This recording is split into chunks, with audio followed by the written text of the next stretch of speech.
परेशान ना हो, शाह डैंग मकबूल रोड के उत्ते बरादर फटिया वा।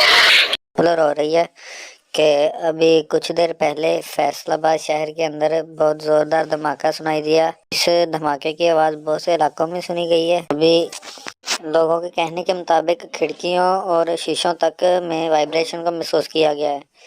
अभी कंफर्म नहीं हो सका कि ये किस चीज़ का धमाका था, लेकिन सोशल मीडिया के ऊपर बहुत ज़्यादा किरास रही हैं और झूठी खबरें फैल रही हैं। तो कुछ लोग ये कह रहे हैं कि ये कोहिनूर डी ग्राउंड वाली साइड पे हुआ धमाका, और कुछ लोग ये खबर फैला रहे हैं कि ये सोडियम नाइट्रेट का धमाका था। तो अभी सोशल मीडिया के ऊपर बहुत ज़्यादा फेक न्यूज़ चल रही हैं। तो अभी कंफर्म नहीं है कि किस जगह पे धमाका हुआ और किस नौयत का धमाका है, किस चीज़ का धमाका हुआ है।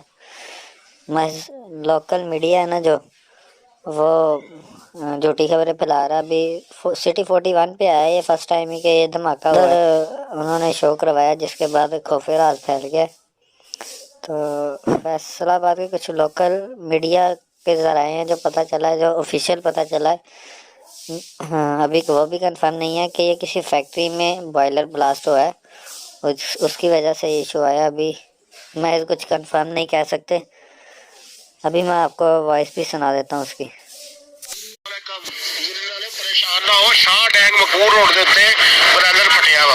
तो लोगों से यही गुजारिश है कि खुदारा झूठी खबरें ना फैलाएं जिस बात की मुकम्मल तस्दीक ना हो अभी तक।